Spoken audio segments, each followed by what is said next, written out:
Master Plan ng Drainage System. It is the first in Metro Manila.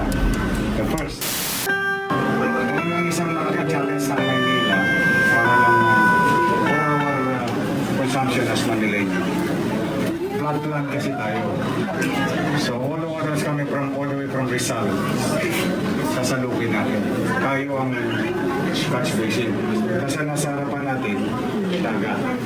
So talagang kaya, I don't know if you're watching the Facebook, yung pinagawa kong General Master Plan ng Drainage System, it is the first in Metro Manila.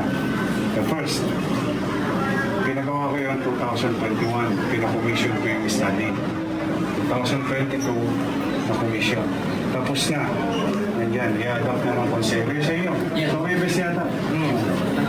Tapos kausap ko yung DPWH, lahat ng pondo ng congressman at senator, pag magpapagawa ng drainage system, meron na silang bibiliyan.